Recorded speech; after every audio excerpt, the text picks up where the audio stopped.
Is there anyone here not familiar with Ramayana and needing a little introduction to Ramayana? How about our kids? You know something about Ramayana, Lord Ramachandra? Nothing, right? How about you? A little bit.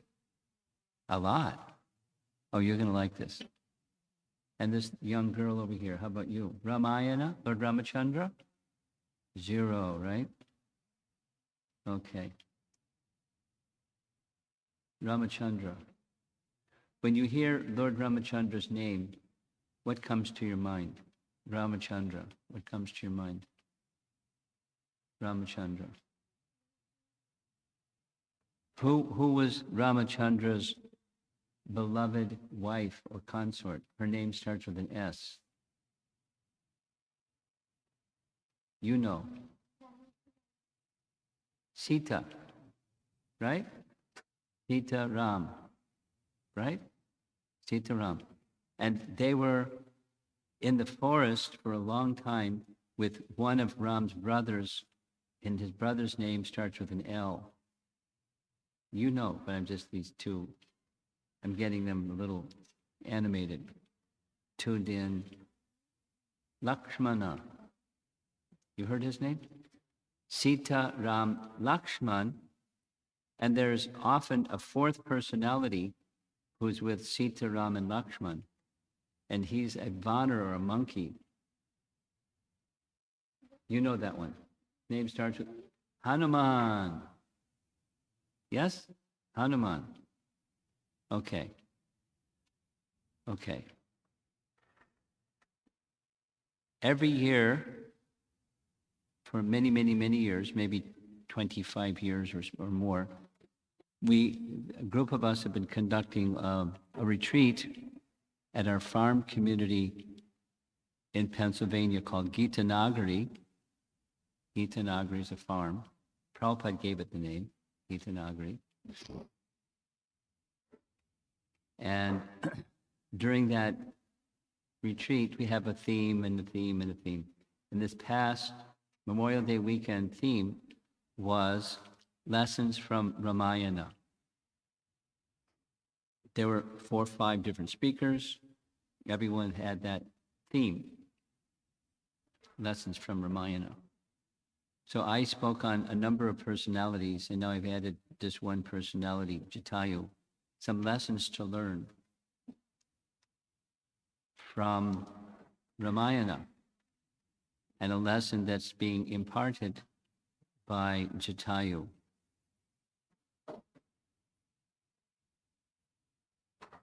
And specifically, there's the meeting and then the departure of Jatayu, as you see in the painting.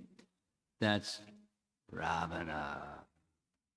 Ravana's a demon, bad guy. And the bad guy, Ravana, took his sword and chopped off Jatayu's wings as he's carrying Sita away. And poor Sita is cringing, seeing Jatayu give up his life in order to protect her. He knew, Jatayu knew. It's right in Ramayana. He's narrating to Ramachandra what happened and what you see here. But when Ravana came and kidnapped Sita, he said to Ramachandra, when Ramachandra found him with his wings chopped off, that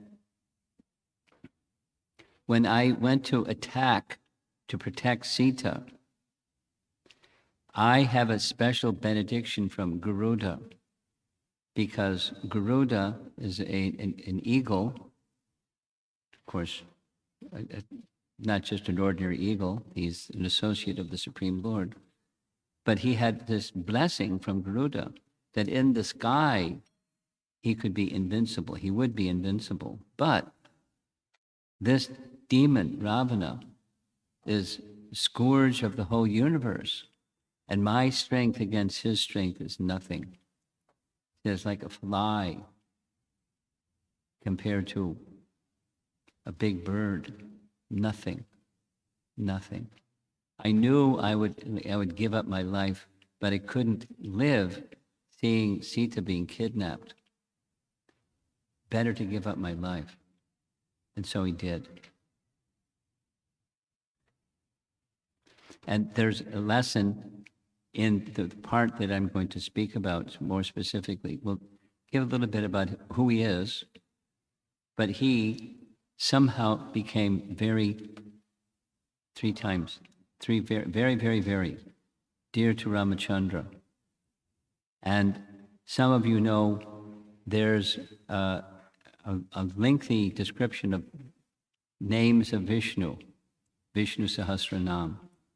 And one of the names of Vishnu Sahasranam is Udaradi. And the little drawing here is a drawing of Baladev Vidyabhusan made a commentary on every one of the 1,000 names of Vishnu. Very sweet. And his commentary on this name, Udaradi, he explains that the Lord's generosity, because it's a quality, but he's generous, so he is Udaradi. It can be seen by the fact that he liberally granted Jatayu and many others the great treasure of his lotus feet, which are difficult to attain even by becoming the most learned Vedic scholar. So scholarship is not the qualification to become dear, it's service mood, and Jatayu certainly had that service mood. Baladev goes on to write, he personally performed the funeral ceremony of the great devotee Jatayu. In this way, the Lord appeared before his devotee and showed his love for Jatayu. So he's generous. He's the Supreme Lord. Ramachandra is the Supreme Lord. But he holds very dear to him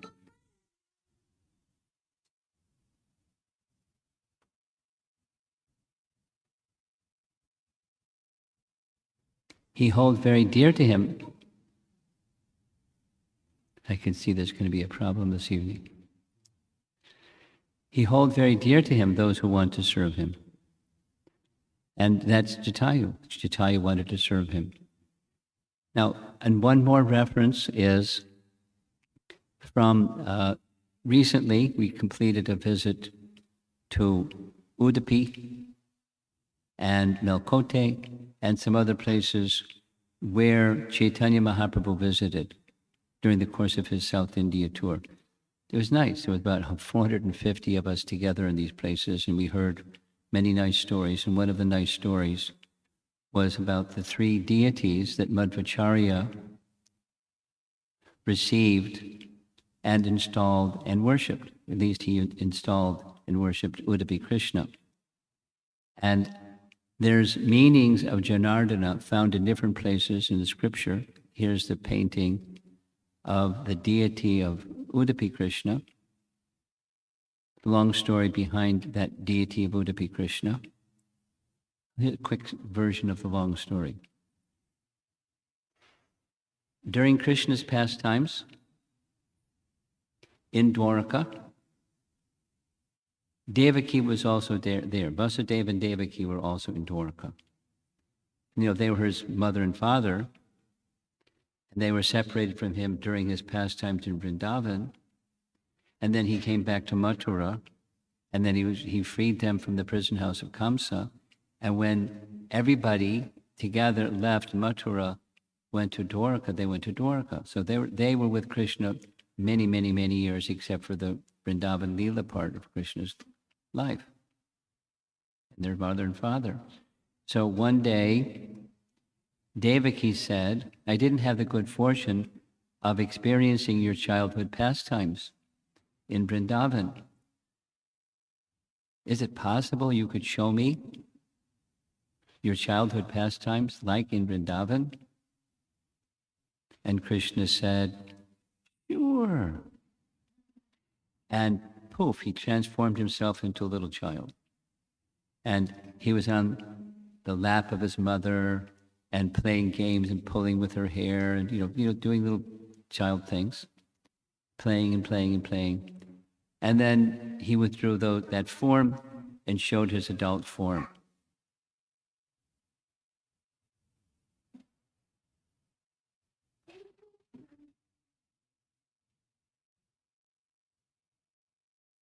when he showed his adult form, Rukmini observed the whole thing. Krishna's playing with Devaki like a little boy, because she hadn't seen either, but she saw Krishna's childhood form. So she then asked Krishna, could you arrange a deity for me of that form? I'd like to worship. So Krishna said, sure. And he approached Vishwakarma, who made this deity of Krishna. It's a childhood form. He's holding a stick for controlling the cows and a rope for controlling the cows. And she worshipped that deity in Dwarka for a long time. However, when the pastimes of Krishna were going to be ended, the instruction was for Krishna's chariot driver. What was Krishna's chariot driver's name? You remember? Name starts with a D. Daruka.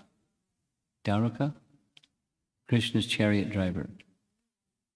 Okay, Daruka. Now you know. There's more than one Daruka.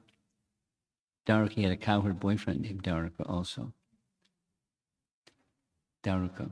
But Daruka is in the mood of servitorship, and the chariot driver Daruka was different than the cowherd boy Daruka.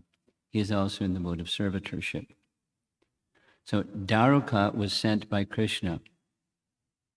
Go to Dwarka swiftly. My departure is about to occur.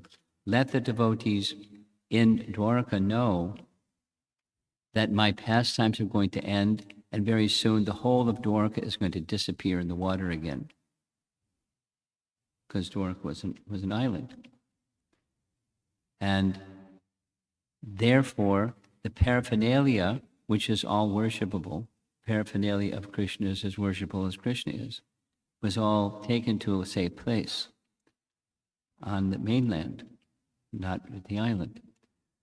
Specifically, the history says that Arjuna took the deity of this deity that you see in this painting, took this deity and placed it in a safe place, and years and years and years and years and years and centuries passed, and over a period of time, that deity became covered in chandan,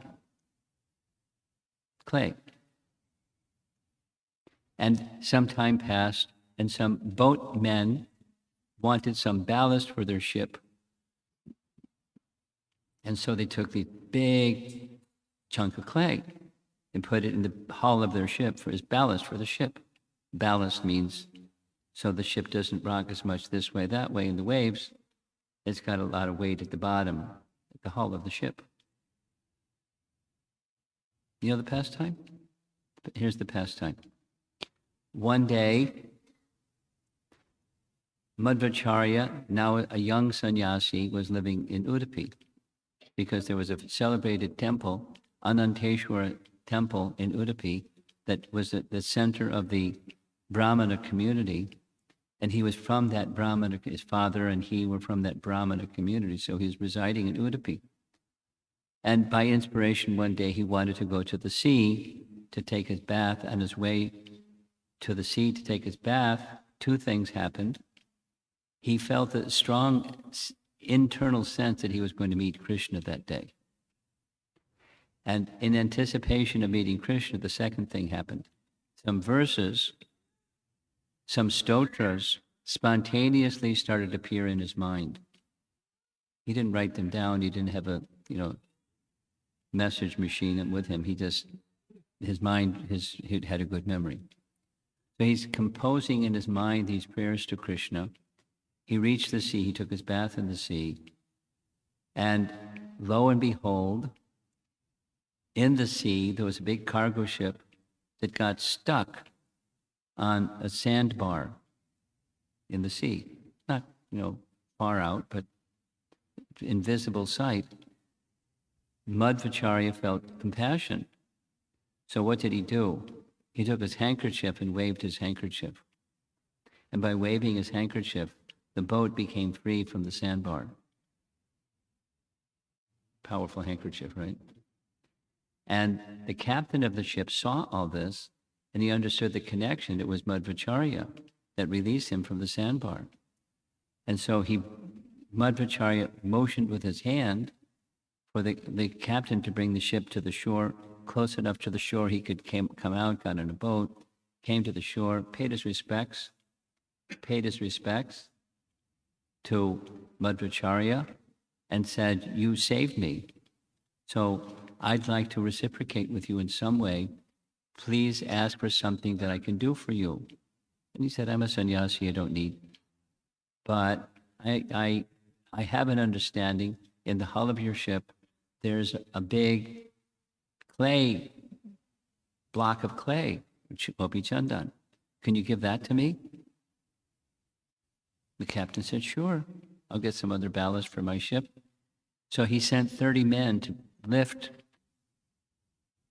the big chunk of clay. 30 men couldn't lift it. Madhvacharya said, "Let me lift it." And he lifted it because he's Bhima or Hanuman or an incarnation of Vayu. So he's walking back to Udupi with this chunk of chandan, and it broke open as he was carrying it. And part of what he saw when it broke open was this deity. So after returning to Udupi and cleaning the deity, he installed the deity, and he personally, for years and years, worshipped Udupi Krishna. And there's two other deities that were also in that chandan. I'm looking for the slide changer. Okay. On the left is Udupi Krishna, and the center is Balaram. There's a Balaram deity who visited that place. It's a little north. It's north of Udupi. Melkote is the place, near Melkote. And down below is where the Janardhan deity is. So we're going to spend a little bit of time with some of the meanings of the names of Janardhan. And there's a grammar book, having heard about his system of teaching grammar by teaching names of Hari, wrote a book. That's the title of the book. Harinamamrita Vyakarana. So in that book, translated into English, there's a nice description of one of Krishna's qualities, or Ramchandra's qualities, that translates, "One who desires the surrendered souls in his presence as servitors." It's a system for teaching grammar, but it's just extracting that passage. The painting on the left shows when Ramchandra came back to Ayodhya, he gave everybody an opportunity to serve him. The Vanaras, this and that and the other thing. He's very merciful. This is part of his merciful nature. And on the right side is Krishna with the cowherd boys. And similarly, Krishna gave service to everybody. It was enjoying the happiness of being in the company of his devotees. So we have temples because we like coming together and glorifying Krishna, but we should know Krishna likes. In fact, it's nice, it's likable for us because it's likable for Krishna. And similarly, in this same text, the same is true for Jatayu that we just heard. He's very merciful, and Krishna, Ramachandra, desired very much being in the company of Jatayu at the time of Jatayu's departure. He came and he personally performed his funeral, saying, "I didn't get to perform the funeral for my father, but now one who is like my father,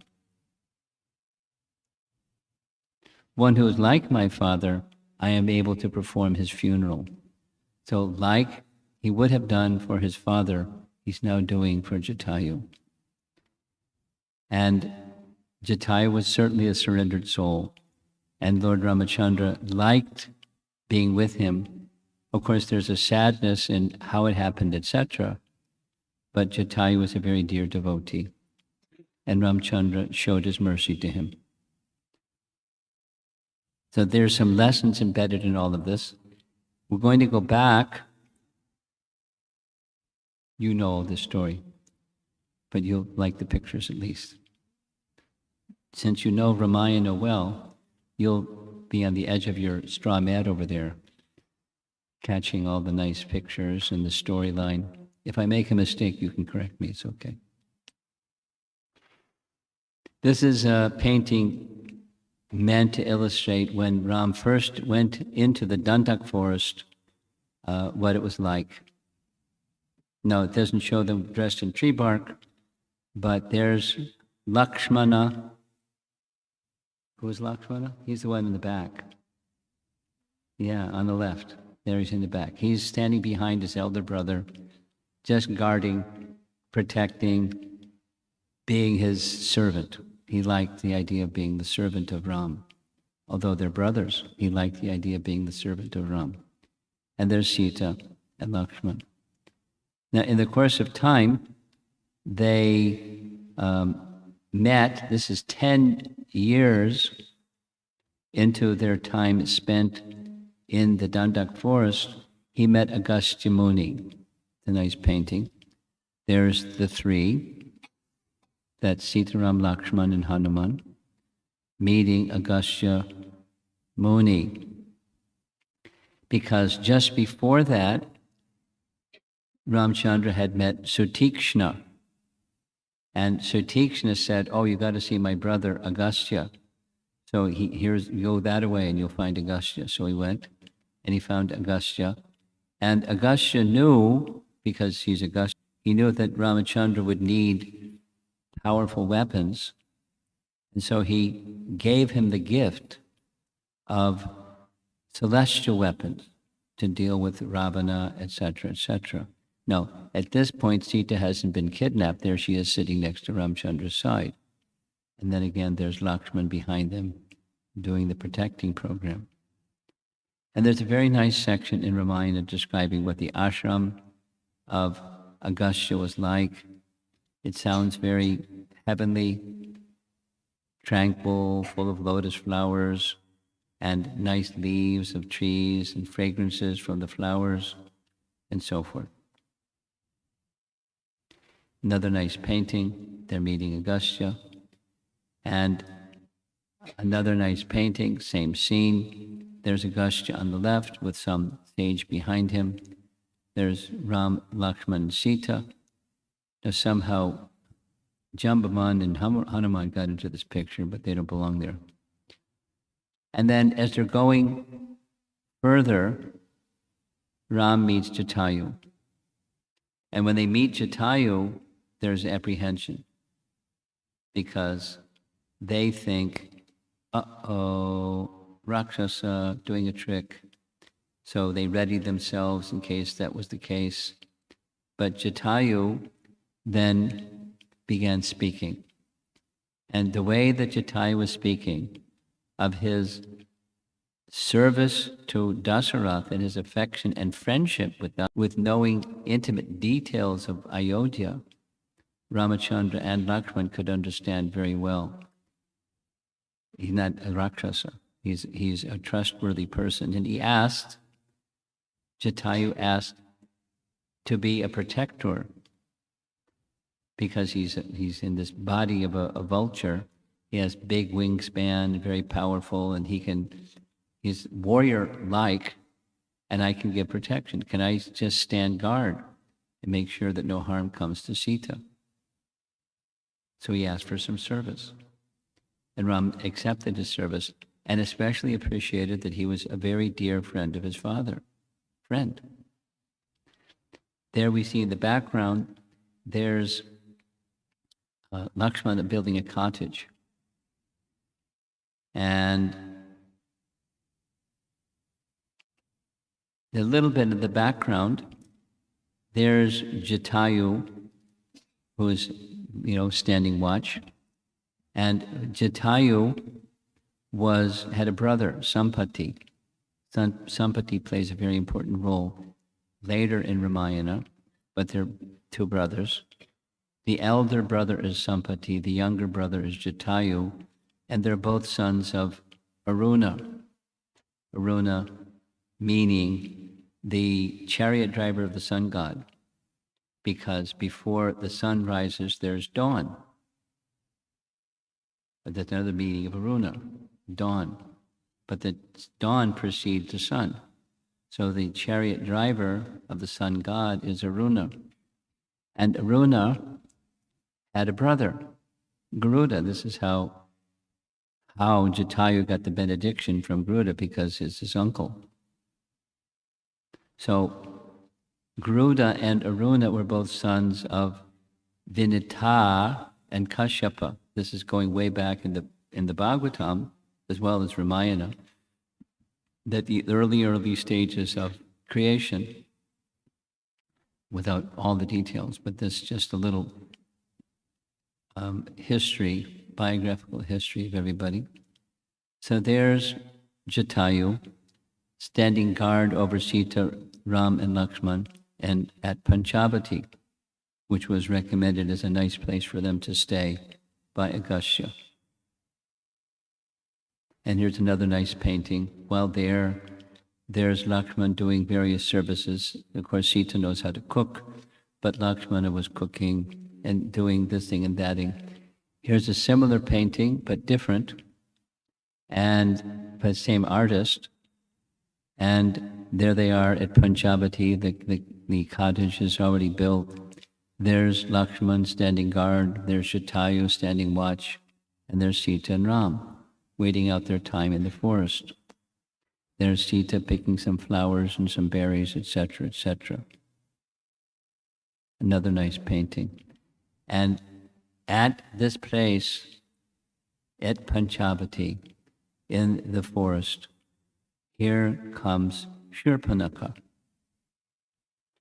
Now, who is Shurpanakha? Shurpanakha is one of the 3 siblings of Ravana. Ravana had 2 brothers and a sister. And the sister was named Shurpanakha. And she was together with 2 of her brothers, Kara and Dushan, because they were in charge of an outpost of Ravana's kingdom, because Ravana's kingdom was in an island, and the outpost was in the Dandaka forest. And Shurpanakha was just wandering around doing the Shurpanakha, and lo and behold, she saw Ramachandra. This painting shows Ramachandra with a little beard, but I don't think that's right. And she, being who she is, she became very attracted to the beauty of Ramachandra. And very brazen, she stepped forward, nice painting with her hands on her hips, and said, "Woo, woo, woo, marry me." She didn't beat around the bush. "You're very handsome, you're a suitable husband for me. I have powers, I can take you here and there, let's go." And Ramchandra replied, smiling at the brazen Shurpanakha, "This isn't a very good idea, because you see over here, here's my wife, and you want to be a co-wife? Because that's not so nice. But you see that young man over there? That's my brother. His name is Lakshman, and his wife isn't with him. So why don't you go and request marriage from him?" So Shurpanakha, being the kind of person she was, she just followed that advice. And Lakshman declined. And the only thing that's standing between me and the one I wanted to marry is that lady. So she decided to attack. Here's Ram gesturing to Lakshman, saying, "Why don't you go for him? He's very handsome. He's also very young. You're very beautiful. You make a good match."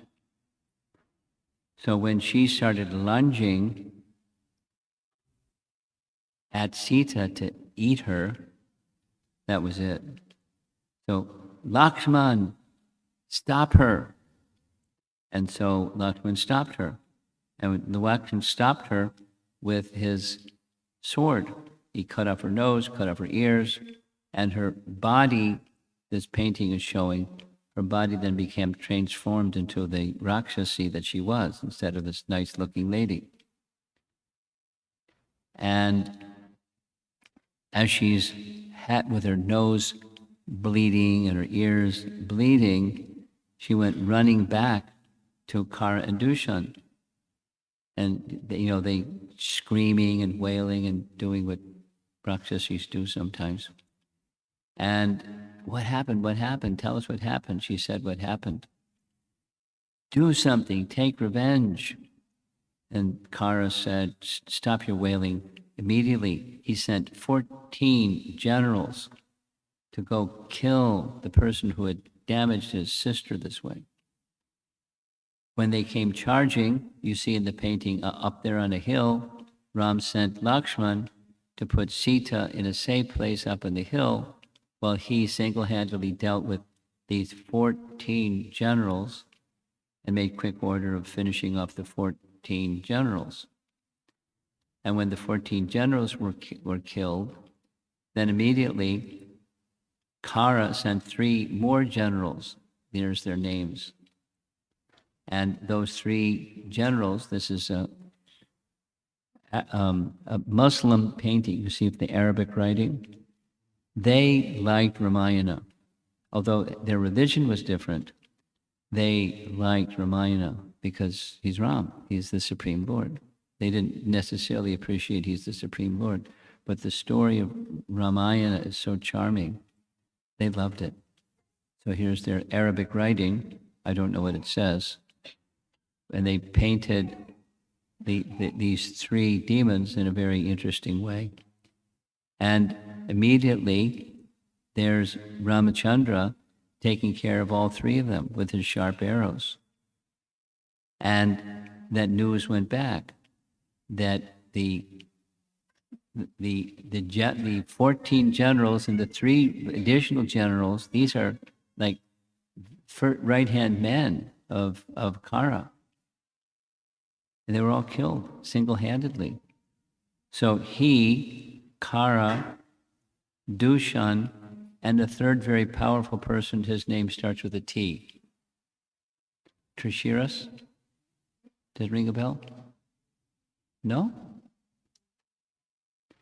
There's the same Arabic painters depicting. You see his name at the bottom, Trishira. So Ram destroyed him with his arrows. And here comes Kara with Dushan and the 3-headed general Trishiras and 4,000 soldiers. That's a lot of soldiers to be anywhere involved in the forest. Single-handedly, Ram finished them. Notice in the painting on the upper right, up on the hill, you see a cave. Who's up in that cave? Lakshman, protecting Sita. So they saw the whole thing.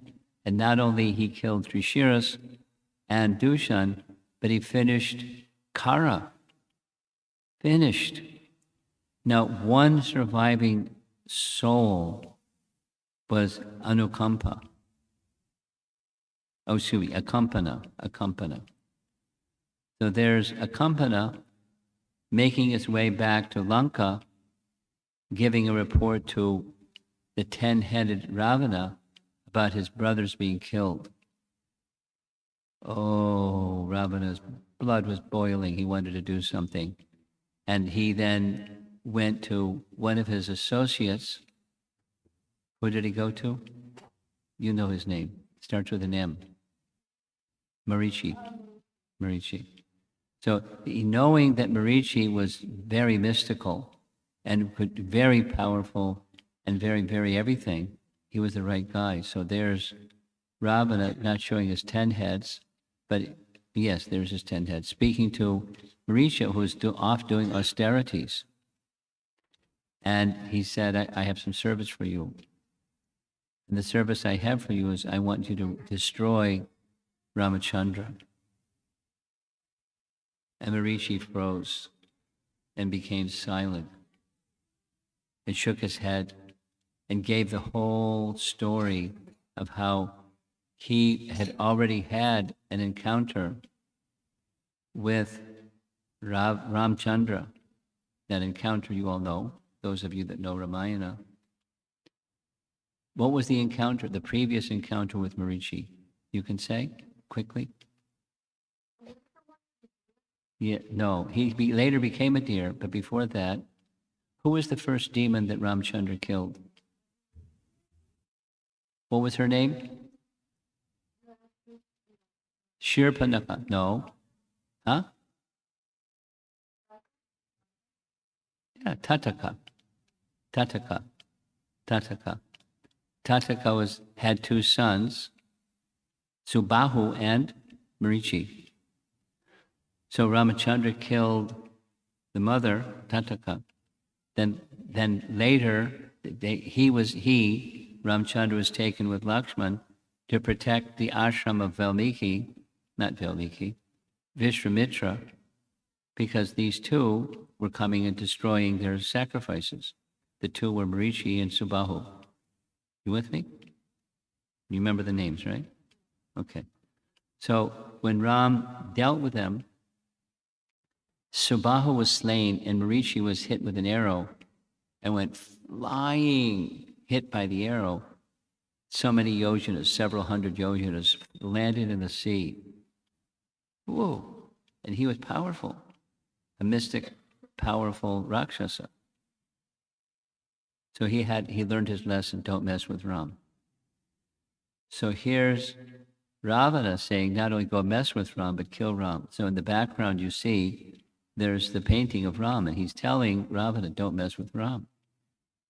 Do yourself a favor. I'm not doing it, but do yourself a favor. I'm not doing it, and you shouldn't either. Don't mess with Ram. However, Shurpanakha knew how to twist the pride and anger and bad qualities of her brother, so she insisted, stomped her little foot, and called him names and said, if you don't, you're not worthy of being the king. You have to take revenge. Look at my body, my nose, my ears. Take revenge. You're powerful. Who can stop you? She said all the right words. So he decided to do it. But again, he went to Marichi.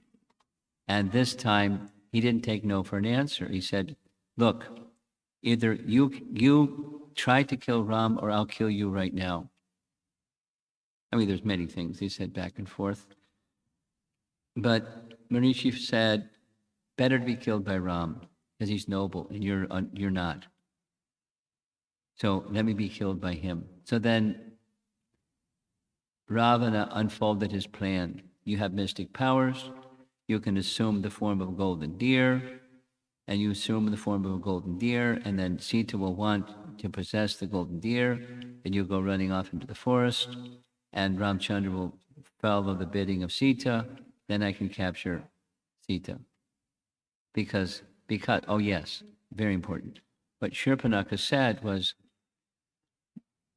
not only you should kill Ram, you should kidnap his wife, because she's just meant for you. Woo, woo, woo. You have many queens. She's better than any of those queens.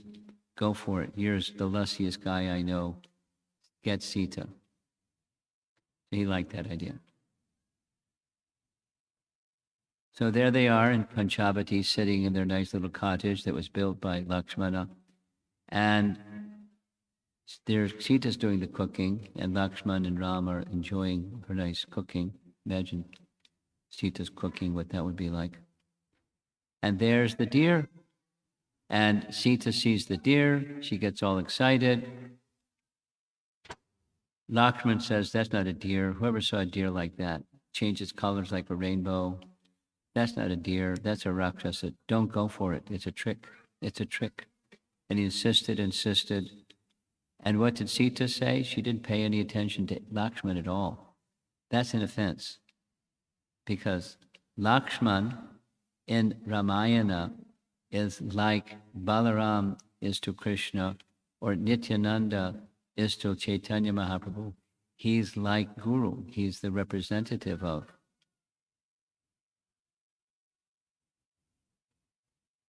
He's the representative of Ramchandra. And she's just ignoring him as if he doesn't even exist. That was a big mistake, because it's an offense. And you can be Sita, but you don't make offense. We're not Sita, and we don't make offense, because this offense is real stuff. So,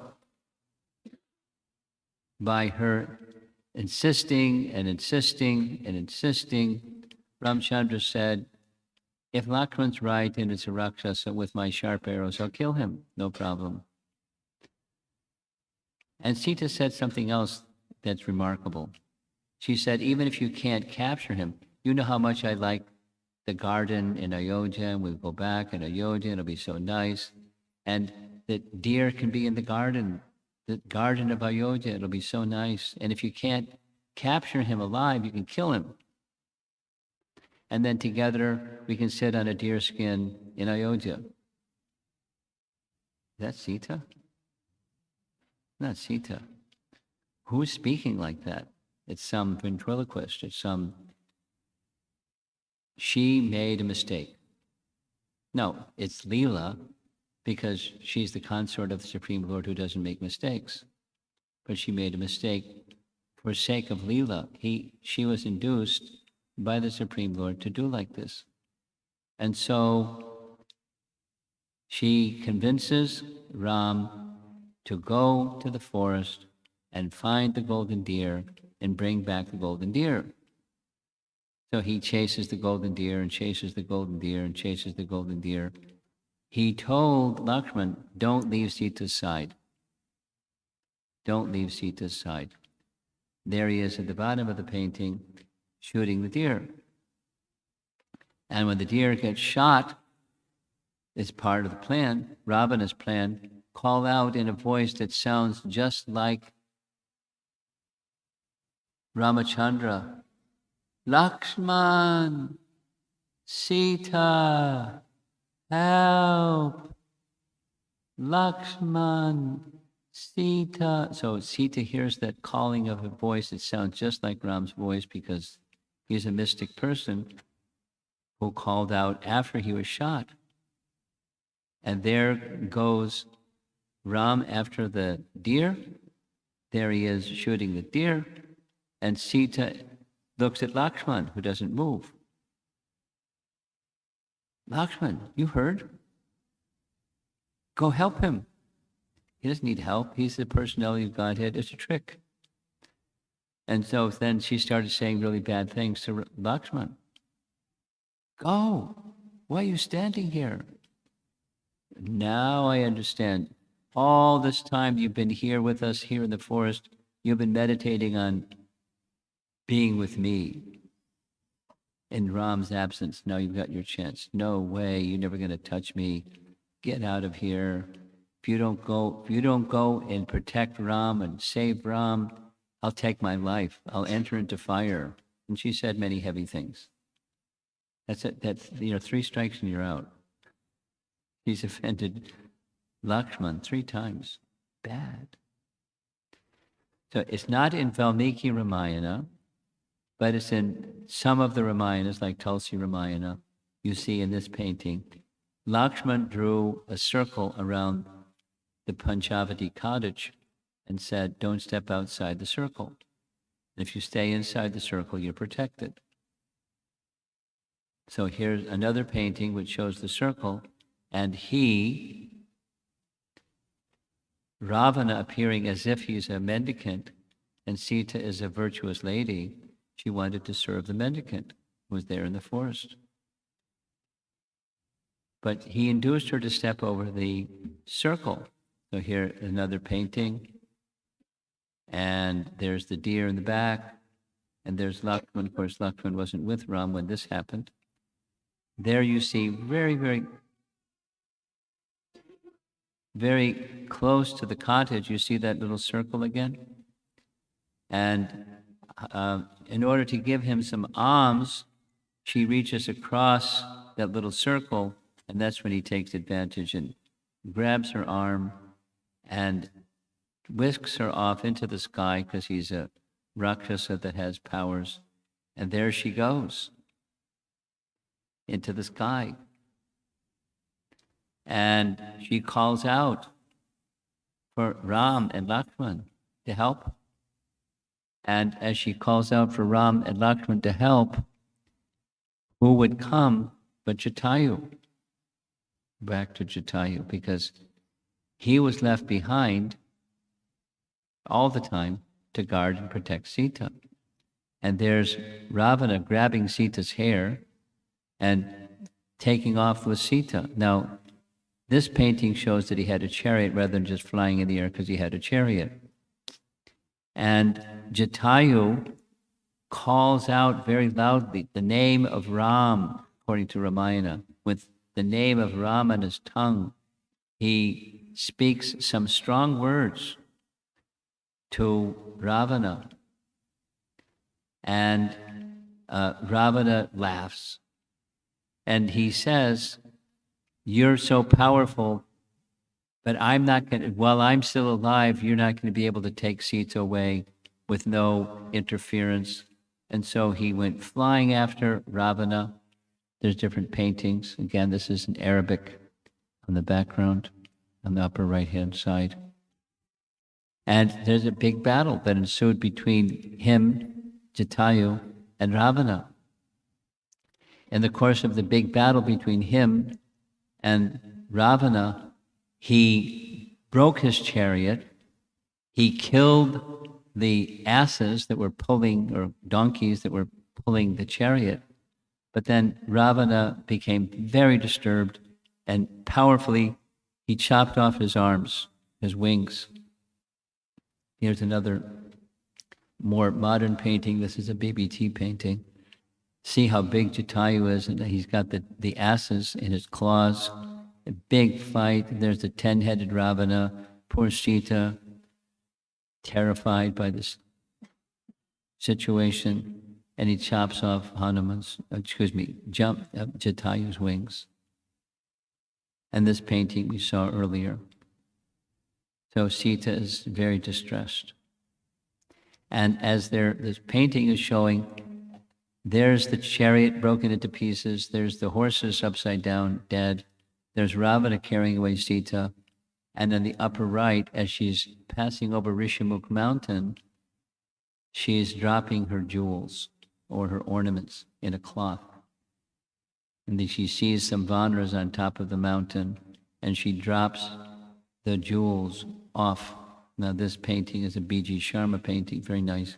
Jatayu is clawing the body of Ravana. And it's not at the same time, it happened much later, further south. And then Sita's gone. And after Sita's gone, what happens? Ram finds Lakshman. Lakshman finds Ram. And what are you doing here? I told you don't leave. Where's Sita? Well, she's back at the cottage. So they went back to the cottage, and we went back to the cottage. Sita wasn't there.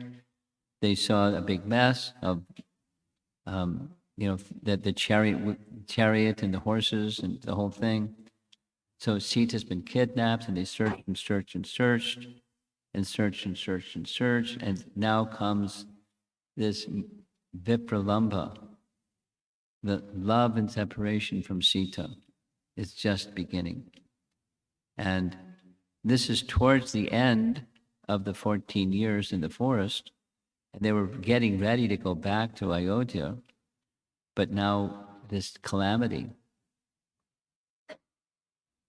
So searching and searching, and many, many, many verses in Ramayana of Ram's expression of love and separation from Sita. And they can't find her. So Lakshman says words of encouragement to Ram. Let's continue looking. We'll surely find her. So they continue looking, and instead of finding her, they find Jatayu. And when they first see Jatayu, Ram is thinking maybe this is a trick. He got an arrow ready, fixed the arrow to his bow, and as he got closer, he saw it wasn't a Rakshasa, it was Jatayu. And he saw bloody Jatayu with his wings chopped off. And he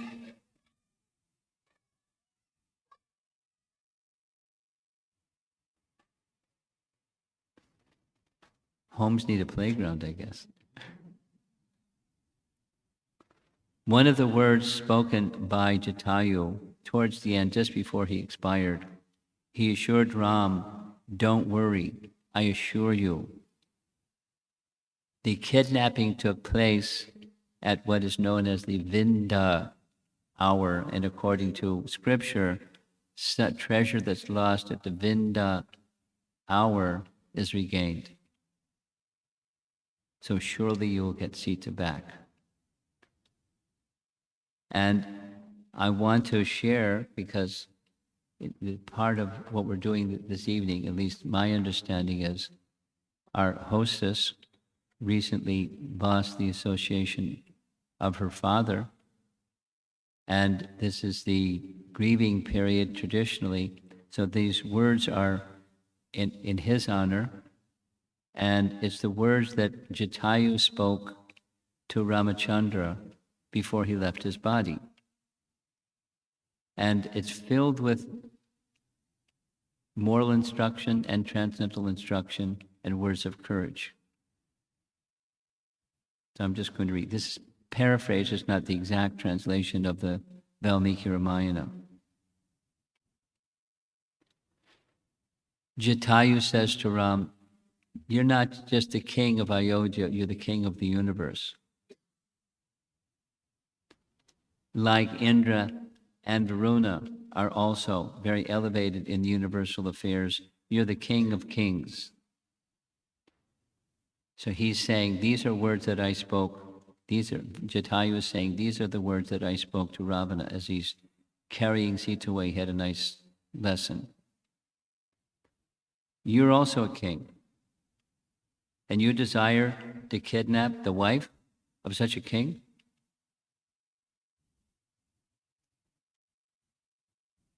How can you lay hands on another king's wife?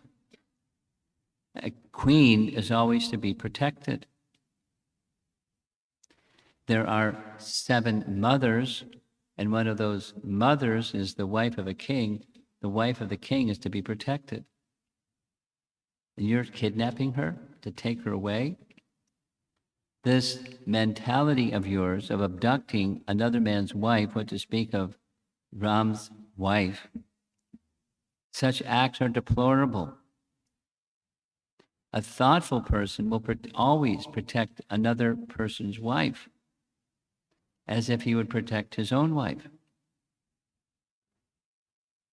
This is just nice Dharmic lessons. Now,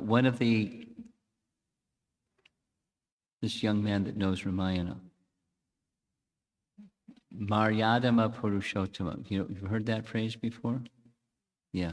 What does it mean? What's your understanding of Maryadama? Yeah, it's the Uttama man, the topmost Purushottama. Uttama means topmost. The topmost man. That's the name of Vishnu, who's Purushottama, the topmost person. And Maryadama means Ramchandra is known as one who always upholds Dharma. He never deviates from Dharma. I'll say it again. Maryada Purushottama means the supreme person who always abides by Dharma, never deviates from Dharma. That's Ramchandra. So again and again and again and again, there's lessons in Ramayana about the Uttama form of Dharma. This is one coming from Jatayu. He's speaking Dharma. So many of you here, you know these 4, Dharma, Artha, Kama, Moksha. But then there's the Uttama Dharma, and it's beyond these 4. The Uttama Dharma, the Uttama Dharmi, the person who follows Dharma, doesn't violate those 4, but that's not the principle in which they live, or act, or speak. And Ramchandra did all of those things, plus, the topmost, set the example of the topmost ideal person, Maryadama Purushottama. So Jatayu is speaking similarly. Dharma, Artha, and Kama are prescribed by learned men because they are not obvious in Scripture. And a king has to set the example for all those things because people in general don't know. That is to say, Jatayu is reminding Ravana of his ancestry. Who was Ravana's father? Most elevated Brahmana. What was the Vishravas? Vishravas? Yeah. So the sage Vishravas was Ravana's father. He's reminding of his ancestry. Your father is an exalted Brahmana. Look at you. Something went wrong with you.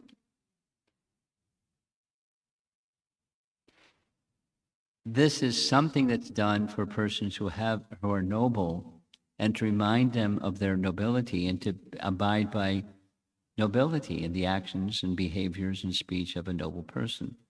It's an attempt by Jatayu to restore Ravana to his good sense. Didn't work. Then he starts speaking strongly. You're sinful and whimsical. Because of your sinful acts, you have this vimana that you can travel here and there, but because you have a bad tendency, a bad nature, it's hard to change it.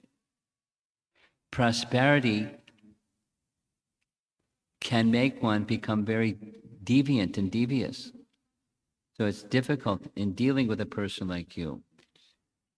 Please consider, when Shurpanakha was dealt with the way that she was dealt with, she was going to attack Sita. It was just protection of Sita that was the cause of her being damaged the way she was damaged. And Kara and Dushan, when Ram killed them, he didn't kill them because he had done something against them or they had some enmity. Ram didn't provoke them. He was just protecting. Again, give up Sita immediately. Don't call upon yourself the wrath of Ram by abducting Sita. You're in big trouble. You're like holding on to the tail of a venomous serpent and tying the serpent to your cloth. You're going to be destroyed by your own actions. And you don't see it. That's why I'm speaking it.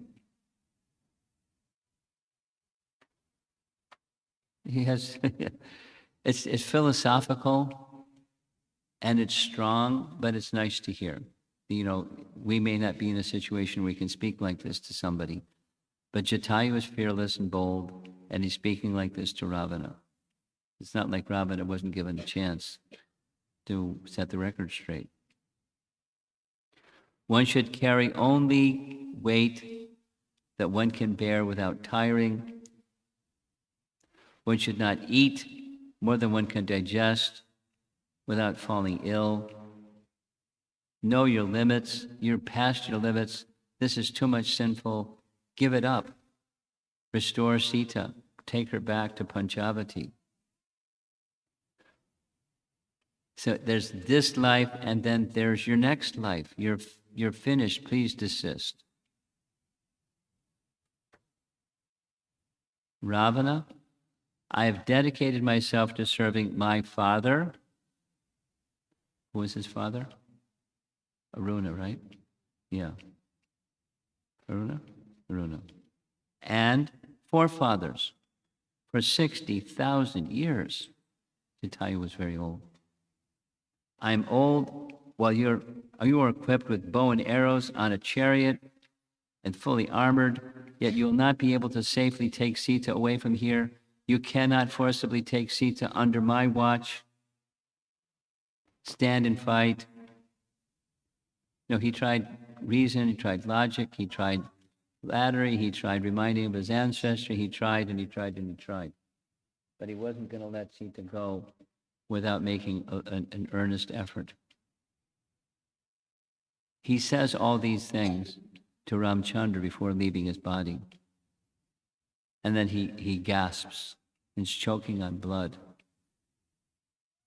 And Ram is crying, expressing great sorrow at the same time, the privilege of providing the final rites for Jatayu. He's washing his body and so forth and so on. And at the end, this four-armed form of Vishnu-like form ascends from the body of Jatayu, and he's going to go to Vaikuntha, because his whole life was dedicated to the service of Ram, service of Dasarath, and his consciousness, although he's in a different kind of a body, was fully absorbed in thoughts of and in the service of Lord Ramachandra. So that's the life form is not glorious, but the outcome is certainly glorious. And that's the end of our little presentation. And I thought it'd be nice to hear something, these nice words of Jatayu, again, as a reminder, as a dedication to her father's departed soul. Hearing nice instructions, may her father's departed soul also ascend to a better destination. To achieve what Jatayu achieved requires special bhakti. But, each one of us, according to Scripture, each one of us can deliver our forefathers if we become pure in devotion. Even after their departure, we can still render service to departed souls through the power of bhakti. So that's for any one of us and every one of us. That's a nice lesson.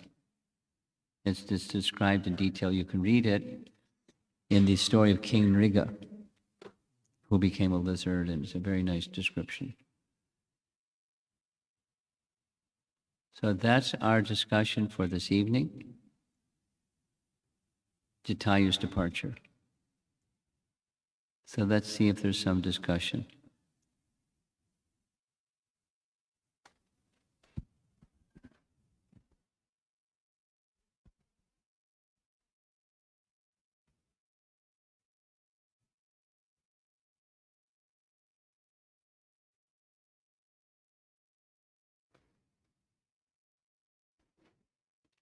I'm very patient. I can be very patient.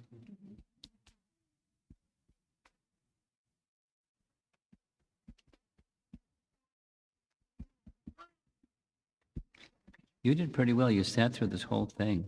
How much of this could you follow, the story? You like the story?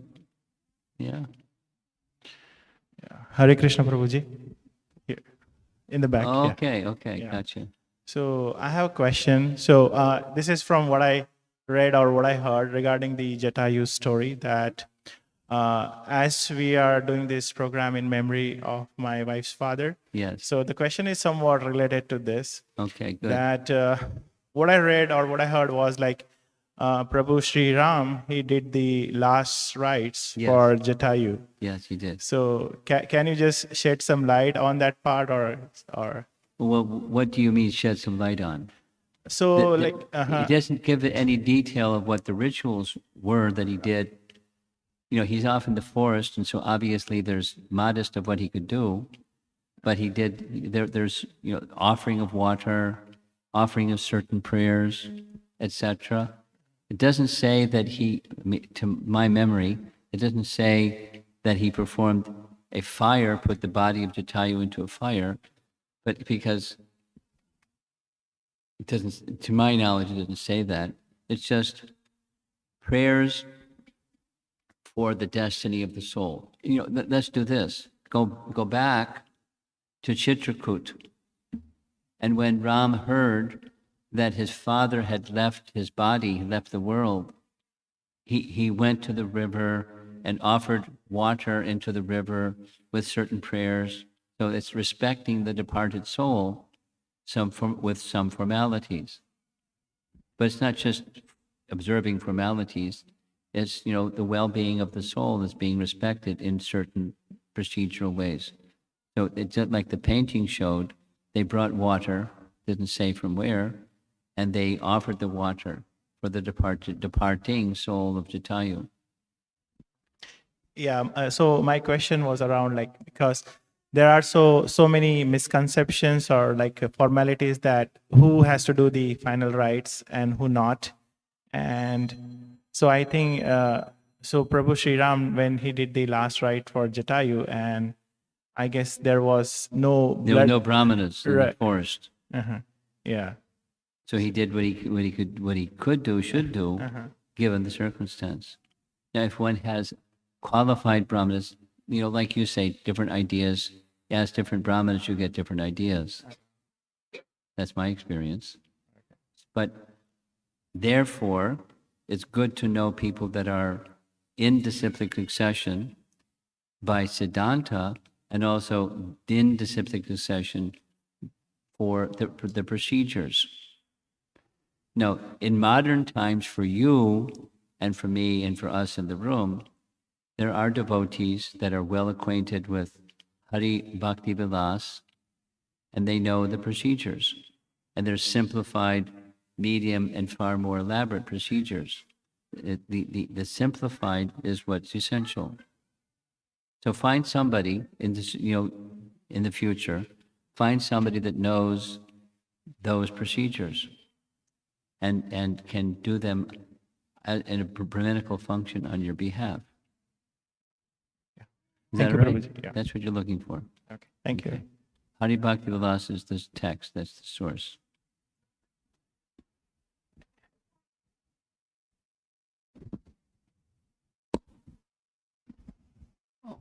Thank you. I don't know if I missed that part. We joined you in the middle of your pravachan. But this particular, how do you relate the story of Jatayu with with Mukesh's father-in-law or Kirti's father departing? The inspiration was the departure of a soul who is dear to the personality of Godhead. And when one, let's go this here. This is the starting point.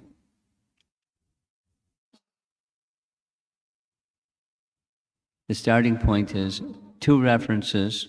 One is from Baladev Vidyabhusan's commentary on Vishnu Sahasranam. Specifically in his commentary on Vishnu Sahasranam, he points to this one of the 1,000 names of Vishnu, to Jatayu, where because of the devotion that Jatayu had for Ram, Ram personally came and performed his funeral, showing his love for Jatayu. I mean, it could have been some other way, but that's the way that it was. It was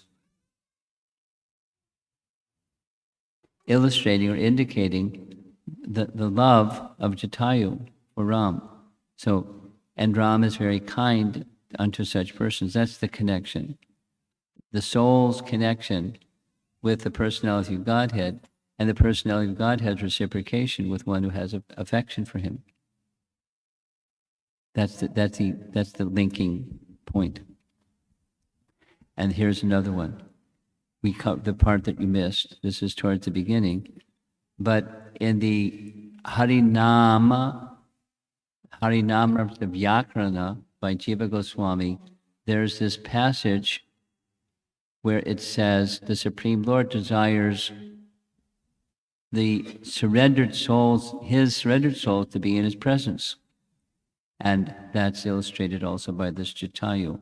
So the connection for the function that we're observing this evening is the departing soul, and the importance of the departing soul to have accumulated some pious merit, transcendental piety by service to the Supreme Lord. The Supreme Lord intervenes on that soul's behalf. That's the connection. And then his question is, what can we do from our position? The soul has departed. What can we do? The procedures of offering our well wishes and prayers and so forth that speed and enhance the journey of the soul to its ultimate destination. It helps take the emotion from the body and transfers the emotion to the soul that's no longer in the body, the spiritual well-being part. That's the connection. You have something, Online, Guru Maharaj. okay? Is there a reason why Mother Sita speaks so negatively towards Lakshman? Was it an awareness that speaking like that would progress Ram's Leela? Is there any writing that speaks on her yes. thoughts during this conversation Oh, with yes. Lakshmana? Oh, yes. Bunches. And it's a Leela, as the question indicates. It's a Leela. And you know, in really simple terms, don't offend Lakshman. Don't offend Lakshman. We had the other evening, don't offend Lakshman. Dvidvida, we had this whole evening about Dvidvida. And his boo-boo was offending Lakshman 3 times. There's consequences for offense. It's not light. So Sita, there's several things, but Sita's speaking as she spoke to Lakshman was offensive. He had no such. But so she was offending him, and there's consequences. The Leela is to teach us there's consequences for such things. Because had she not spoken to Lakshman, then Ravana couldn't have taken Sita. But she spoke that way so that Ravana could come and take Sita and the rest of the Leela.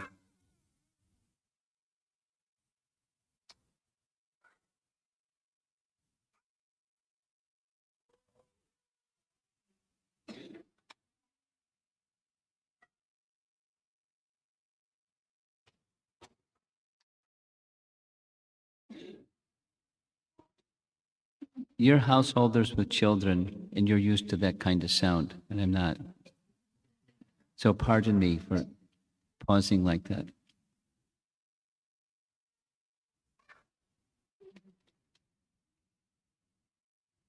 Anything else?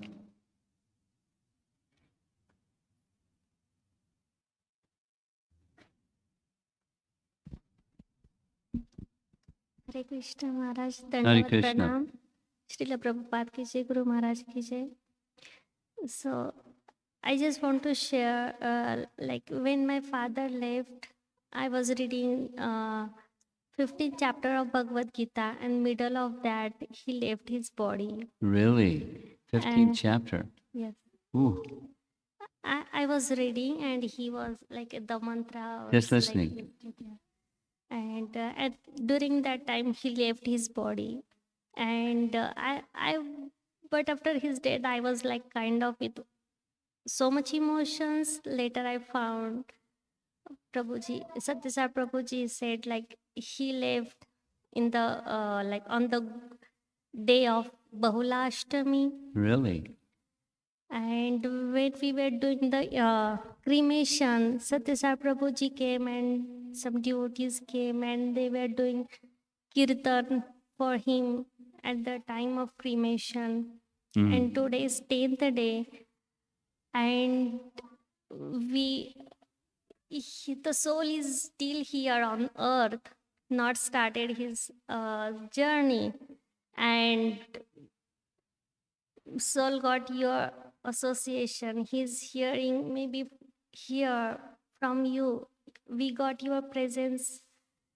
That itself making me satisfied that definitely my father will go at the better place or like destination. Yeah, Sadgati.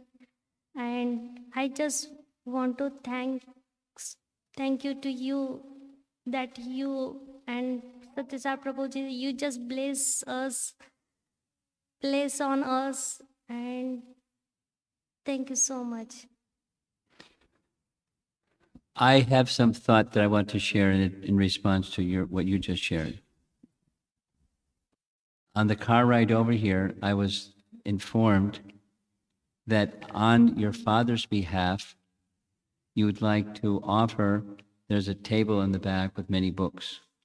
And anybody that wants a book can receive a gift from this family in honor of her father, the soul of her father. So I had this thought on the way over. Making a gift, a transcendental gift, from this family to others on behalf of their father it's a transcendental gesture. The benefit will go to their father. But supposing many of you don't need a book because you already have books. You can look and see if there's any books you don't have, you can take one. However, for those of you that already have books, you can do some nice service for the soul of her father by taking a book and giving it to somebody that doesn't have a book. The Shastradan. You don't have to put it in your library. You can give it to somebody. And it doesn't have to be somebody that's poor and can't afford a book. It's just the gift. I'm going to tell two stories. Just this morning, I was listening to a recording of a room conversation with Srila Prabhupada, and I forget the city that they were in, but the devotee that was, one of the devotees in the room was speaking about their experience in book distribution. Prabhupada was saying, the more we can distribute books, the more we can change the course of the history of mankind. The more we can distribute books. And then a book distributor, spoke up when he was finished. The mother that recognizes the voice of that child can please do the needful.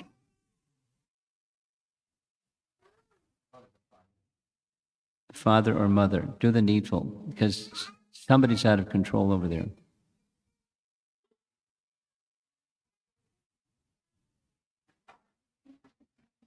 So please pay attention. Please pay attention. This is a message that's on, for the occasion of her father, the soul of her departed father. The devotee was saying, Prabhupada, sometimes people don't want, they're willing to take the book, but they want a donation. And he gave an example. He said, one man came up to me the other day and said, I'll take your book, but I won't give you a donation. He approached the book distributor saying, I'll take your book, but I won't give a donation. And the devotee said, no problem. You take the book. I have only one request, that you read the book. And then he spoke something about what's in the book. And then he said, he gave the man the book, said, please read it. Yes, I'll read it. And please give a donation. He said, no, I told you already, I won't give you a donation. So they spoke some more, and back and forth 3 times, and finally the man gave a donation. Through, although he was explicitly, I'll take your book, but I won't give a donation. It's not like the man didn't have the means, but it was the benefit of just touching the book and receiving the gift. He benefited a lot. Here's another story that I heard also this afternoon. There's a devotee from England, a young sannyasi from England, told this story. When he was a brahmachari in the temple in England, in London, a man visited the temple, an Indian man visited the temple.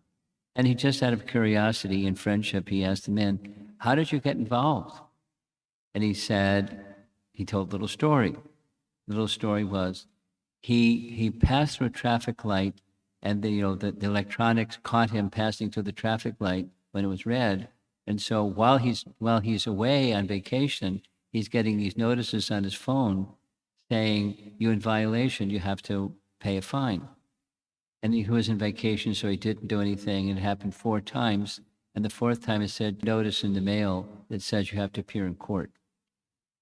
So when he got back home, there was the notice in the mail that he has to appear in court. So he appeared in court. He'd never been in court, didn't know anything about it, because, he's a pious man. He'd never been in court before. So in London, he went to the courtroom, And they said, now, in our practice, you have to take an oath. Here's a Bible. Put your hand on the Bible. And he started to, repeat what the judge said. And then the clerk said, wait a minute, you're Indian. You can't use the Bible. You have to use Bhagavad Gita. So bring out the Bhagavad Gita, put your hand on the Bhagavad Gita. And he took the oath over Bhagavad Gita. And then he told this young brahmachari, I thought, I better know what's in that Bhagavad Gita. I'm taking an oath on it. Must be something. So I went out of my way, found a Bhagavad Gita, and I started reading it. And in 2 days, I finished it all. And now my life is so oriented towards coming to the temple and seeing the deity and hearing more about Krishna, etc. Or you never know. Bhagavad Gita was just inadvertent. Just inadvertent.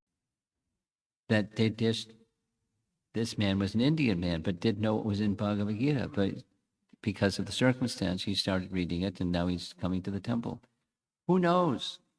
So there's some books on the table, and not like you're poor people. You can't afford a book, and you'll take one because they're giving it away.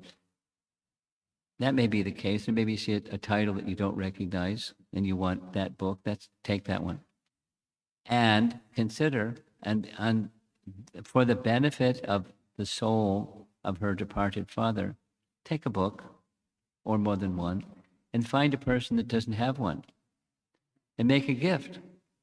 Shastra Dan, make a gift, and the benefit will go to whom? The soul of her father, because this is being done. It's how it works. You do something on behalf of, in the name of someone, and the benefit goes to that someone. That's the Vedic process.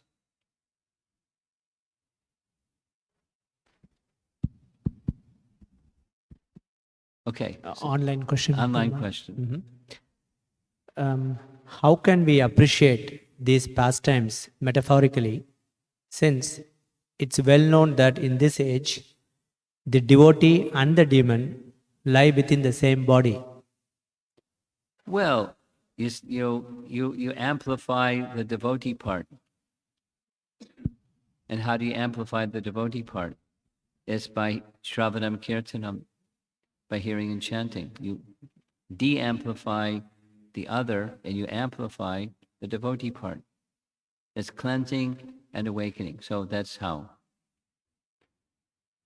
That's how. I'm going to tell a little story, another little story. This is a real story. Once upon a time, I was a new devotee. And as a new devotee, one of the services we did during the summer of 1970, a few years ago, we were chanting at the Boston Common. The Boston Common was selected because this line and that line and that line of the subway system all cross at Boston Common. There's a big park there, and during lunchtime, a zillion people come out because it's nice weather in the summer. So it was summer, and I was a new devotee, and there was a crazy man that came out every lunch hour, and he was kind of hunched over, and his hair was like this, and his face was like that. And he was mad. He was a madman, deranged fellow, and because I was a new guy, I had hair, and and they didn't have a dhoti at that time. So we had this system where we would chant for half an hour, and others would be distributing Back to Godhead magazines and invitations to the temple. And at a half an hour, there was a switch, and we would take turns. So I was chanting, then it was my turn to take some magazines and some invitation cards. And as I was approaching people, this madman came charging up, like spit coming out of his mouth because he was in a rage, saying, don't take that magazine. And he snatched the magazine and started jumping up and down on the magazine. He was a madman. And, and the devotees comforted me, saying, don't worry, he's a madman. Just, we just tolerate him because he comes out and we can't do anything anyways. Towards the end of the summer, just by his coming out and hearing the chanting of the holy name, being a madman, he did a 180.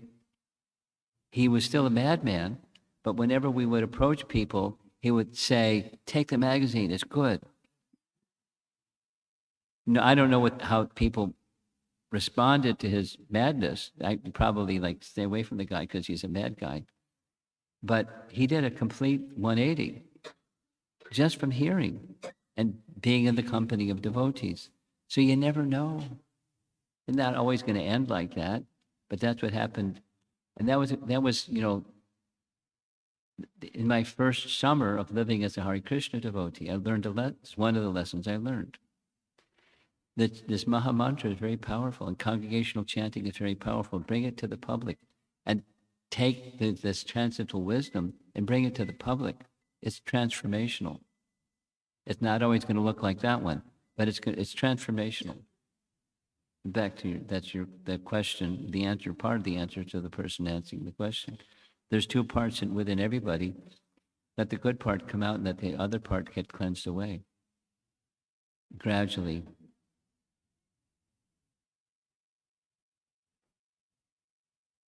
We have a big task ahead of us.